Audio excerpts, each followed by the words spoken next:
Welcome back to another episode of the Know Your Power podcast. I'm your host, Kendall Aaliyah, and Julia is sweating again. Already sweating. I have my...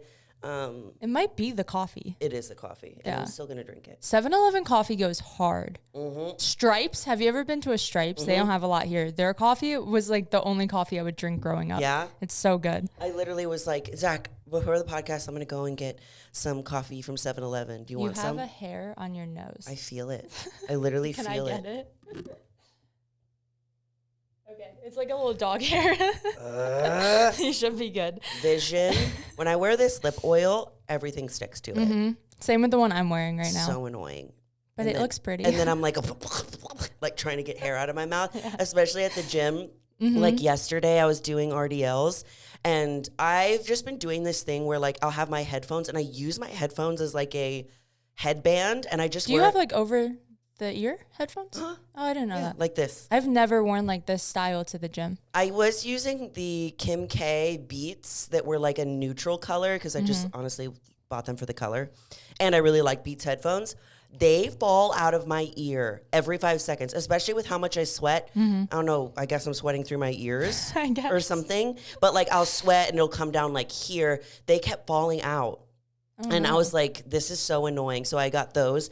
And then I just use it like as a headband, and I keep my hair like behind my back. And it honestly works just fine. I've been doing like hair down with a hat on because like when I put my hair up now, I don't know if it's because it's gotten so long, but I have really thin hair. So it just gets like gross. Like if my hair's up and sweaty, it's so infuriating to deal with. Exactly. Because then like...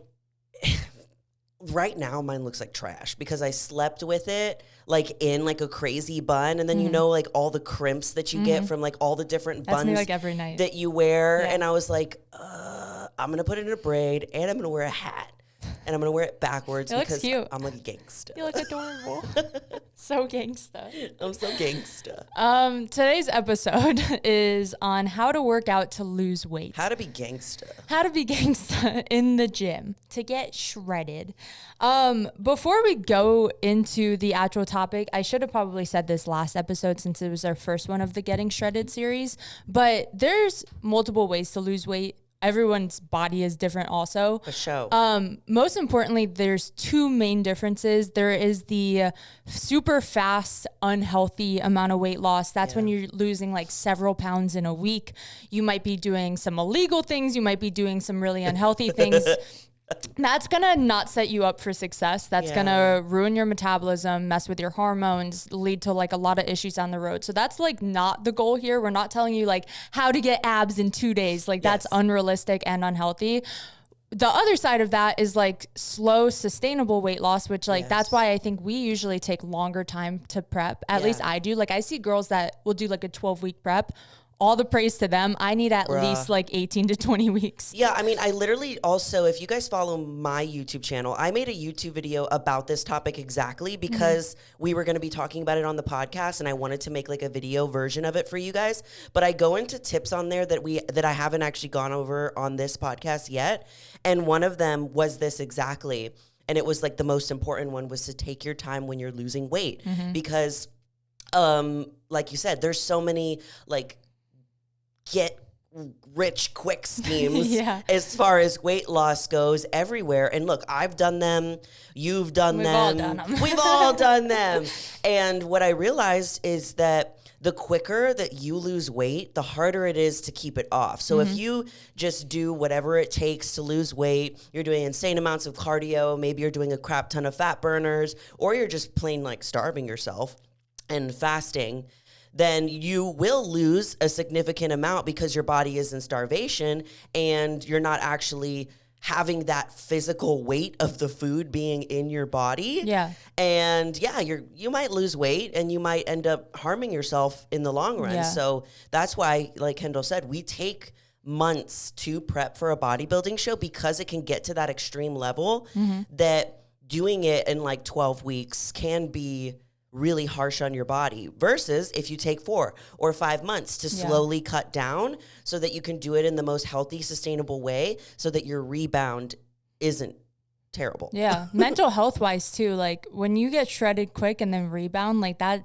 can destroy your mental health. I mean, that's a lot because for one, we know how it feels to see yourself in the mirror and be super shredded, you get used to seeing yourself like that. You get used to like seeing those changes every week, and it's like intoxicating. Oh, for and sure. then It's like a dopamine hit when you see progress. Exactly. And then seeing it go away, it's like, wait, what?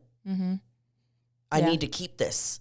And I'll do whatever it takes to keep this. That's why we're sharing what we do in the hopes that it's like, this is a slow, sustainable version of cutting. That's why, like, last episode, we talked about, like, food swaps and things like that. Exactly. Like, you can still enjoy things. Like, you shouldn't be miserable for 4 weeks to lose as much weight as possible. You should find things you enjoy eating and doing and training. And, yeah, so I just wanted to put that up front because I feel like we should touch on that early on in the series. Exactly. Exactly. The next point before we even talk about how to work out to lose weight is looking at your nutrition first. We've done multiple episodes now on nutrition. I would say our Gym Girl Basic one on nutrition was like the most informative.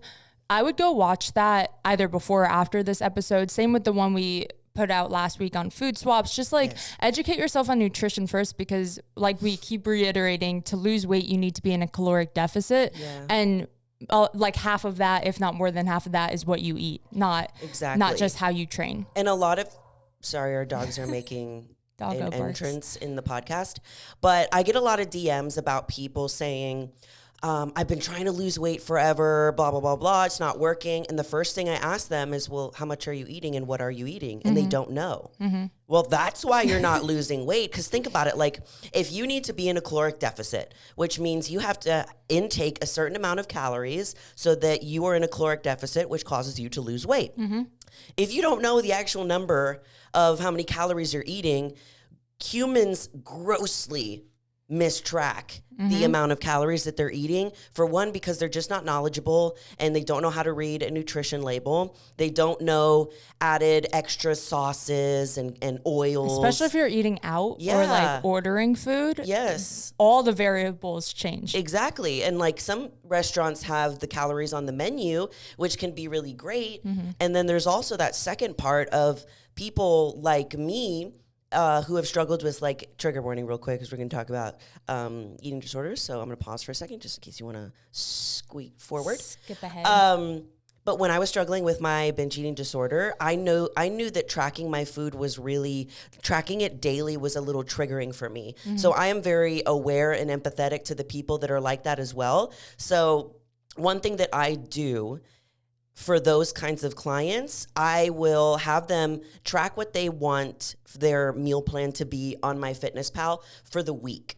So they don't have to track every single day, but they know, okay, if I just eat this same thing every day for a week, which is the easiest thing that you can do instead of switching it up every day, just because logistically, like, you want consistency. Tracking it every single day with different meals, it's not realistic. I even work from home, not realistic for me.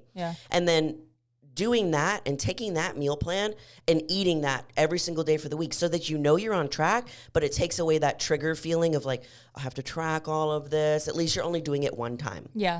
I do the same thing. I'll have a client when they start on with me track, I think like 3 days, like 3 random days. Like, give me a weekend day, give me like midweek, and give me like maybe if you had a stressful day, so I can see what like a normal day is, a more stressful day is, and then like a day where maybe you're like really busy and doing stuff. So like a Monday, Wednesday, Friday deal. Exactly. That's like perfect, because Monday's like, I'm on top of it. Wednesday's like, Friday's like, fuck it. Friday, you had that cheat meal if you're going to have it. So yeah, look at nutrition first. That's like the most important thing when doing a cut. And then cardio is number 2. So we can go into that in a second. And then training, I would say, is number 3 in order of importance for weight loss. You're fanning yourself. I am. We need nutrition under wraps, cardio under wraps, because those two create the biggest deficits. And then honestly, spoiler alert, we're going to give you tips later in this video, but training doesn't change a whole lot. Like training's not that important in the cut. Especially weight training. I think that people think they burn so much more calories when they're just weight training than they realize. They're not burning that much calories. I've tracked it. It's actually sad. How little calories we burn when we're weight training. Typically, Even when I'm training like legs, and I am going like so hard because those are my hardest days and I'm using a lot of my body, I still don't burn as much calories as I think I do. Yeah, not as much as if you were doing like consistent cardio. Yes, so that's why those are more cardio. important. Like obviously, we're not saying don't train. We're just saying like No, for sure, your train. routine doesn't have to change much is what we're saying. Exactly. But the next thing I want to say, and then we'll finally get into it, is you can't spot reduce. I think this is another like huge. What do you mean? Right? What are you talking I can't about? have abs and grow my glutes at the same time. Why? All of us have very different genetic makeup, hormones, like anything and everything leads to how we hold our body fat, and we all hold it differently. Like between you and like probably even your like fraternal twin sister, you would probably hold it a little differently. Nobody is exactly the same. Exactly. And I was literally talking about this with one of my friends, Alexa, the other day, because my body has lost fat completely differently this time around in my prep than others. So like the way that I could best describe it is usually I lose weight from the outside in. Mm-hmm. So meaning like my extremities go first, as in leanless. I sound like SpongeBob. Lean. I reference that. Oh my God. All the time. Yeah. Anyways, so my leanness, I would get lean from the outside in. So like arms would go first, legs would get lean first. Absolutely last thing would be like stomach. Mm-hmm. This year, it's from the inside out. Mm-hmm. My stomach is getting leaner first, and then everything is coming differently. And it all has to do with where you hold body fat and where you lose it first. So you guys probably listening to this already know, like, I tend to hold a lot of fat in XYZ, and that's completely okay. And it changes, which is completely okay. It'll change. Mine used to be fully my legs. I hold a lot of body fat in my arms now. And I don't know what or when or how that change happened, but it did. It's and I know just that now. Growing up. Yeah. Like just growing Maturity. up. Yeah. And like you can even tell too, if you just look at like either your mom or your sister, that's the way that I do it, because I am in the bodybuilding space, so I look at a lot of bodies and I analyze them. And I can see where they hold their weight and I hold it in the same places. Yeah. So when my mom is asking me for like any like dieting tips and like workout tips, I just have to tell her like, us three girls, like it's hard for us to lose it in our stomach. It also has a lot to do with like, I don't know if this is true. This is honestly, I don't believe anything. This is a disclaimer. This is something that I just believe. But it also, I feel like it has to do with your ethnicity. Like certain ethnicities hold it in certain spaces. You get the hips. I got none. Yeah, like a lot of Hispanic women hold it in their hips. And right now I have a crap ton of fat still in my hips.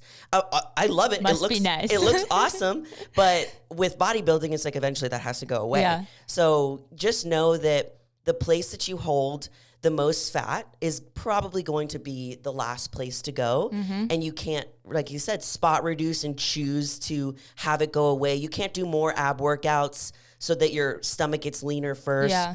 You can't do more butt workouts so your butt gets leaner first. But you can do those things to build muscle so that when they do get lean, you can see it. Yeah. That's literally the reference I use. That like the example I have is like, if you are holding a lot of body fat in your stomach, say you have like a little jiggle going on and you can't see any ab definition and that's your goal, doing sit-ups every day is not going to get you abs. It's not. But doing sit-ups and your cardio and eating right and being in a caloric deficit, eventually, yes, you will see more definition there and you'll lose fat there. But honestly, what we deem as like our problem areas are usually the last to go, sadly. Yeah. Like we want them to be the first to go, but you just need to stick with it. Like how I know when I'm like at my really leanest is when my arms are lean now. Yeah, like when that last body part goes. Yeah. And it's super cool. This time, it's my back, which is like... Back is problem area or back is leaning Back out? is the problem area. Like I'm holding it so much in my back. But what I have noticed is that at least when I look at my mom and sister, we all have wider backs, like, which is freaking cool because like it gives us a position to like be very muscular in our back area. My family's the same way, like but broad also, shoulders. Exactly. Yeah. But my sister and my mom have broader shoulders and so do I. And my dad was like a bodybuilder and soccer player. My brother has very wide shoulders. Like our whole family is just like lat central. So, but I also carry a lot of fat there. So it's like, You can't pick and choose. That needs to be said. Like Julia said, you want to train your weak spots for sure. Yeah. Like that doesn't mean give up on them. And when you get lean, you'll see the definition there. So like if you are unhappy with, say, your arms, say you're like me, you hold more body fat there. I also train them just as frequently as my lower body because I know when I do get lean, I'm going to have more definition there. Exactly. So you still want to build up your muscularity everywhere. The next thing is cardio. We're just going to touch on this a little because same with the nutrition, we have multiple podcasts on cardio. Yeah. I would go listen to the Gym Girl Basics one on cardio. We kind of break it down. Yeah, it says like what type of I think it's called what type of cardio to do or is best or something like that. We break down all of it. So way more detail than I'm going to do right now. I'm just saying cardio now because like I said, in order of importance, nutrition, cardio, and then your weight training. Yes. Cardio is one of the most important forms of exercise when in a cut. Like you burn the most calories doing that. Typically, we do burn a lot during weight training, but like you said, like not as much as we think. Like when I train arms, on average, it could be like 150 to 250 calories. Yeah. And you train hard too. Yeah, even when I train arms, I train really hard, but I'm not using so much of my body to where like I'm pushing 5 plates on a hip thrust or I'm squatting however much and I don't burn as much calories versus like when I'm training legs and I'm going full out, but you also have to think about like your rest times. That's when your heart rate goes down. You don't burn as much calories when your heart rate starts to go down. Yeah, but when you're doing consistent cardio at a higher heart rate, then you're consistently burning those calories. I think it's important too, like we talk on this all the time too, but you want to start small with cardio. If you're someone who doesn't do any cardio right now and you're just starting your cut and just introducing it into your routine, start with just like 3 to 4 to 5 times a week, like incline treadmill, maybe like 20 minutes, nothing insane. Yeah. And you'll already start to see a difference. And then if you plateau or if things get easy and you just want to challenge yourself more, you just make things more challenging. You move on to a machine that's maybe you're doing sprints or Stairmaster now. It's a little more challenging, or maybe you're just going longer or a little higher incline. Like everyone's different, and like honestly go listen to the other cardio podcast because we really break it down. But any form of cardio is going to burn that extra amount of calories every day, which will lead you to a slightly bigger deficit, which will lead you to a little more weight loss. So, and the thing is if like you don't have to do cardio in your cut, but if you choose to, the thing is that you can actually eat more food. And we love that option. And we love that option because you know that you're furthering your caloric deficit because you're burning an extra 100 calories. If you're burning an extra 100 calories while you're doing your 20 minutes of cardio, you can eat an extra 100 calories, which is great. And as long as you're maintaining a deficit, that's all that matters. But like we explained, I don't know if it was last episode, but you can either exercise more to make that deficit or eat less to make that deficit. We usually opt for both because if you do a little of both, it's a little less stress on like your metabolism and also like on your internal health. It's going to make your weight training so much better because I just want you to think about like how difficult it is to do 3 sets of 8 on a squat when you have no cardiovascular health. That you need that to push that weight up, to have the physical energy to do that. And if your cardiovascular health is very poor, you're probably not going to be able to lift as great as you would if your cardiovascular health was off. There's been off seasons where I stopped doing cardio and I can't lift as much in my off season because I haven't been doing cardio. Yeah. But this season, I kept the cardio up and I have still consistently almost every single week been able to PR because I have the physical I saw you doing 8 plates each side on that leg press yesterday. And then we did 5 plates on each side for the hip thrust, and then we did 3 plates on each side for an RDL. You're insane. See, even if you have like the muscular strength to do that, if you don't have endurance and like cardiovascular health, you literally can't. Bro. Like you will tap out before your muscles. It's the difference from being at the bottom and being able to stand up. Yeah. Like it literally is. Because when I'm doing it, I'm not even thinking about, I can't breathe through this. I can't, how do you describe it? It's my limiting factor a lot of the time, especially because I train at, like the gym I go to is very much so like an outdoor gym and it's so hot out. I would pass out every day, I'm not gonna lie. I literally have to like stop myself from not... Dead. From like, that reminded me of like have you seen Over the Hedge? Yes. The like when they play like dead possum. Oh yeah. Anyway, unrelated. I thought of like from the Lion King, Ed. Remember the stupid hyena? Yeah. Wait, I thought of another video too. Have you seen this one? Sorry, a little tangent. I think it's like a viral TikTok where she like knocks on the door and they open it and they're like, yes. She goes, I think I found your dog, like it was hit by a car. Have you seen this? And he looks like or something like goes, that. Well, what does he look like? And she goes, well, and like distorts her body into a dead position. Anyway, sorry, morbid. Hilarious video though. What was I saying? We were talking about cardio health helping weight training. Yeah. Yes. Okay. You said it was your limiting factor, okay. especially because so yeah, I do have to stop my sets. Like I know I could easily go heavier or more reps, but because I feel like I can't breathe or my heart rate's literally like so high, I feel like I'm getting a little lightheaded. I have to stop. And I don't think that's just weather related. I think it is because my cardiovascular health isn't as good as it should be. Exactly. I don't do a lot of cardio. That's something like I'm doing now and implementing now. And I already see like a little difference of like going that extra mile that I couldn't before when I wasn't doing cardio. Exactly. Yeah. So do your cardio. Do your cardio. You don't have to go crazy. You don't have to go ham. Just do like a sustainable amount. Find a form you like. I have clients that really like biking. I'll have them bike instead of run. I'll have them, if you like running, go run. If you hate the Stairmaster, don't do it. Or like you don't have to do things you hate. Or if you doing like literally looking up YouTube, HIIT stuff, like whatever it is, it doesn't matter. I hate it. I love HIIT because it keeps like my brain occupied. Yeah. Sometimes like nearing the end of cardio, if you're doing like a lot, like you're at the end of your cut, in the same spot, I get so tired. Like this is so boring. Yeah, it's great if you have like a good Netflix show or something, or like a good YouTube channel to watch. Go watch Julia. Go listen to the podcast. But I like HIIT workouts because they like keep my brain interested, and you can do a lot of different things. I always choke on my spit every episode. Kendall's dying. Kendall's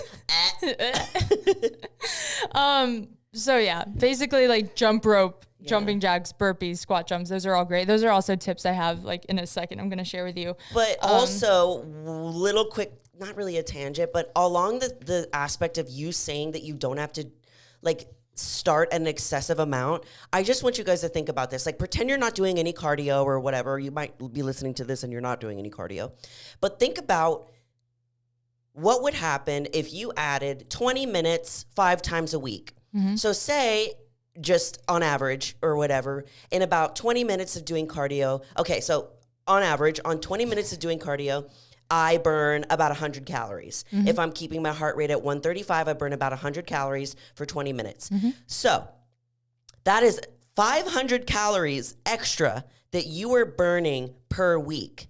That's already, okay, like what is 500 calories that you can eat? I don't know. Tons of things. A bowl of pasta. Like, yeah, like something. Probably not, I don't know. Honest. Probably, but not an excessive amount. Not a lot. But anyways, what I want you to think about is that is a small amount of cardio, and that is a very doable amount to do to start off with. So obviously, if you do a lot more cardio, you're going to be burning a lot more calories during the week. But what's going to happen is you are going to burn yourself out so quick to where either you're so physically exhausted, you end up eating off plan because you feel like you are just ravenous, or your body is going to be like, yo, I'm done and I can't do this. This is why people go too hard, too fast, and they give up because they start waking up at 5 a.m. They go to the gym every single day. They do 2 cardio sessions and they burn out. But that is a lot of calories. 500 calories a week, you're already in a deficit. Yeah. You're already in a deficit, and especially if your body's used to being very like sedentary all day. Say maybe you work at like an office and you're sitting a lot, or you work at home and you're sitting a lot. Like literally just adding steps into your day, like walking, getting moving makes such a difference. Like and it also just helps 10K steps a day. Exactly. That adds super doable. So much. Like, super doable. Because people are thinking about it in the sense of like one day. If you think about it in the grand scheme of things, like as in a week, as in a month. You're burning extra. I'm not good at math, but what's 500 times 4? 2,000. 2,000. Wait, 500 times 4? Yeah, 2,000. Yeah. So that's an extra 2,000 calories you're burning a month just by adding 20 minutes of cardio 5 times a week. Yeah. That's wild. That's a huge difference versus like not doing anything. And like you said, being just sedentary and sitting on a desk and not doing anything. So please, we can't stress this enough. Start small.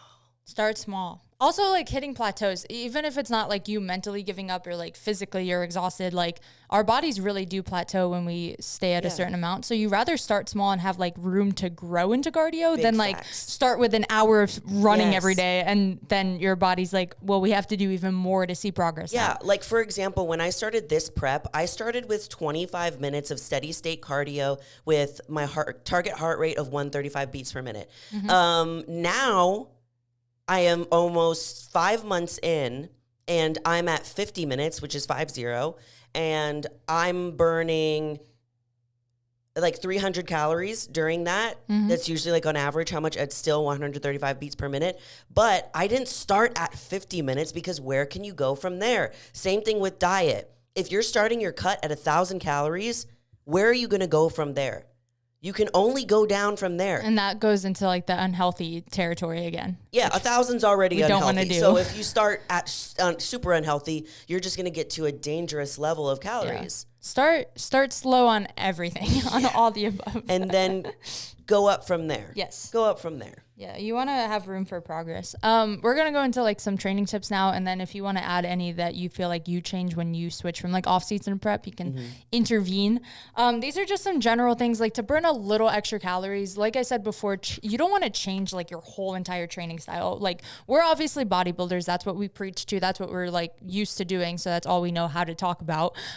So we obviously continue our weight training as normal. Yes. Like we still do most bodybuilders train like 5 to 6 times a week of weight training. We split it however we split it depending on our goals or what we're doing.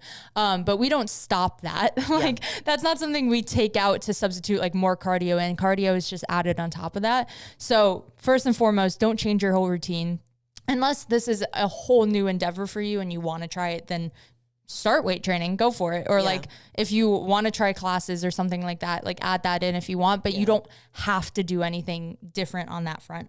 I do 5 days of training, 2 off days. You do the same, right? Yeah. And then like cardio on top of that, just depends what you're doing personally. Training intensity, I feel like is what matters the most when talking about like training differently for prep. You want to train intensely year round, but intensity in the front of not letting your heart rate come down quite as low can help you burn a little more calories when in a deficit, when trying to lose weight. So we were talking about leg day, like we obviously burn a little more because we're using more of our body. I think this is a good time. Maybe if you're typically like one of those people that like when you're doing squats, you'll like set up camp and like sit down for 4 minutes before your next set.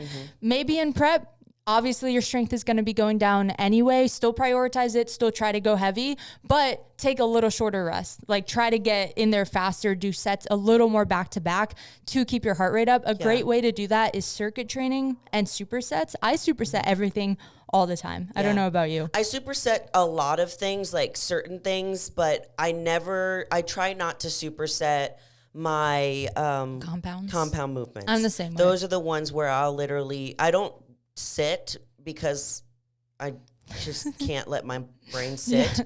But you take a minute. But I'll take that's the longest rest that I'll take. Yeah. So I'll do like the heavy squat or the heavy RDLs or the heavy hip thrusts. And I just kind of pace. I'm a pacer. So I do that so that I don't go into the set too quickly and so that I stay focused and I don't like get on my phone too much because I don't want to get distracted, because this is a big reason why people don't have that much intensity in the gym is because they're just not focused. Like when they go in there, they think that they're focused. They're in there doing the thing, but they're just kind of going through the motions. They're not literally like timing, ready for the next set. I'm literally standing there and I'm like watching the clock. I'm like 2 minutes. I'm like, let's fucking go. I've literally taken out like my timer app on my phone to time my rest, especially on like compound lifts where I want to give myself enough rest, but not too much where I'm like then almost like cooled down at that point. Exactly. And then you lose your focus. That's why I know a lot of people will use their phone to help them rest longer. And I totally get that. But every time I do that, I'm on there longer. I end up answering work texts. Yeah. I'll see a notification. And Go then on by do that not time, disturb people. Yeah. And then by that time, I'm like, oh, crap. I've just lost that like intensity and that fire, and I have to like get it back again. So you're right. Like that's a really big point of burning extra calories is just the level of intensity that you're going with at the gym, and adding in like some supersets with like your accessory movements. So for example, if it is like a leg day, maybe supersetting like a leg extension with like a walking lunge, or like a leg extension with sissy squats or something, or even I love just, that superset. Yeah, my favorite one, especially if I'm trying to burn some extra calories, is leg extension with just jump squats.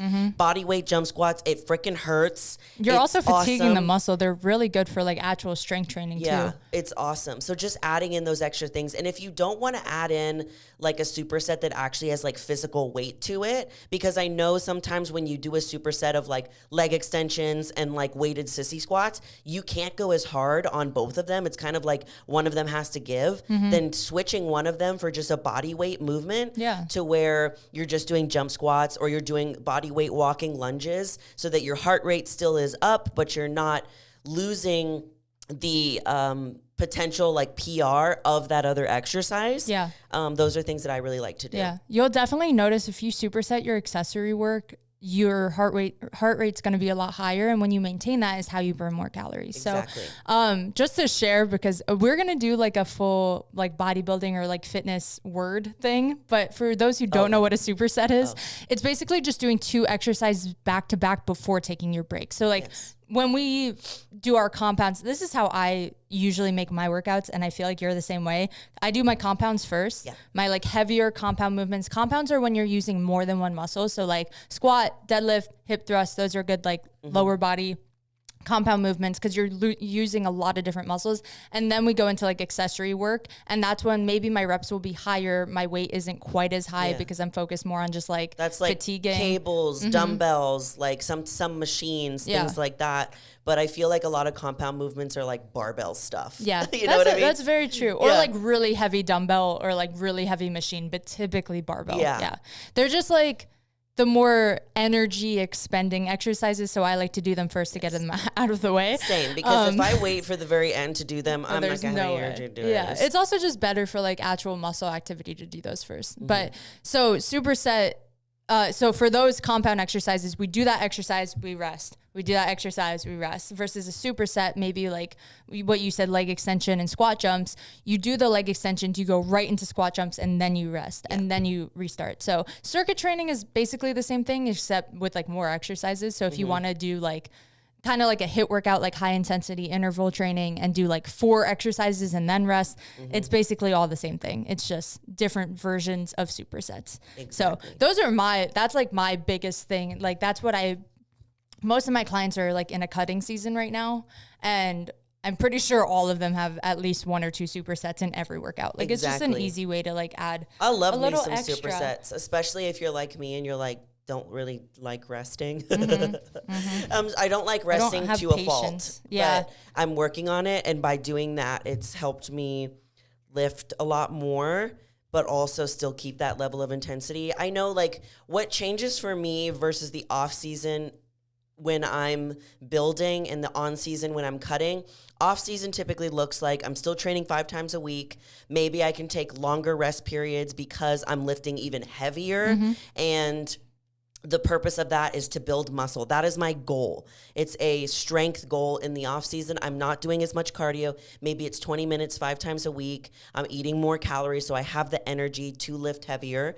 Then versus my on season, what starts to happen is cardio starts to increase in the morning. I potentially have cardio after I train. There's a little bit more supersets. The intensity is higher. The rest periods aren't as long in between my supersets that I'm doing with like accessory movements. And then another thing that tends to happen like closer to the show, my coach will add an additional day of training, but it's a circuit training workout. So that's usually he usually adds it on a Wednesday once we get close to the show and I need to burn more calories, but he doesn't want me to put my body through, and he doesn't want me to like tear any muscle tissue from training. So I'll do HIIT style cardio on that Wednesday. That's usually a rest day to burn a little extra calories and keep my heart rate up And those are typically things that I do. That was my next tip, was like just plyo exercises in general. Plyometric exercises are basically those like kettlebell swings and squat jumps and burpees and mountain climbers, like all of those that are really, their intent is just to get your heart rate up. Yes, they have like a little muscular gain, but I shouldn't have included kettlebell swings. Those are really like muscular gain, but the rest of those are typically just like body weight, getting your heart rate up, like burning extra calories. Those are easy things to like, even if you incorporate one of those movements into your normal workout routine, will just burn a little extra. Like these are all things to just like, that little 1% extra calorie burn really matters. It does. Cause like we were talking about before, like these things add up throughout the week. One thing that I know Jazzy Fit does, who's a bikini competitor, she's been on our podcast before, but when she's on prep for a show, she'll start doing, biking classes. So what's that, Soul Cycle or something like that. She'll do that for her cardio because she gets bored doing like cardio like you do. Fun. And she loves doing it, and it helps her stay motivated to do her cardio and then also still have that calorie burn. So she'll start to implement classes into her routine, and there's a lot of other really amazing competitors that do the same thing. I know Ashley Kaltwater, who's like one of the Bikini Olympia winners. She does like Orange Theory classes as her cardio. I used to do like boxing classes. I wanted to boxing. It was so fun, and it would get to that point where I had like an hour of cardio, and I was so bored that I was like, I got to do a class or I'm not going to do this. So whatever you can make it work. Make it work. The only other thing I want to add, well, kind of two things, is like rep ranges. I feel like are things people talk about. They're like, well, to lose weight, you need to be doing more reps lightweight. I would say like odds are if you're trying to cut, you want to maintain as much muscle as you have. Like odds are you bulked before or you've worked really hard to get where you are. You don't want to lose your muscle. And that's why, again, you want to lose weight in a healthy pace because then you won't lose a lot. But also if you just like completely switch up your training style and now you're like only picking up the 5-pound dumbbells, like you're not going to maintain all of your muscle. You still need to train with like that intensity too, like push your weight still. Like I used to PR for some reason every year, like 4 weeks out from my show, I would like PR and squat. I don't know how.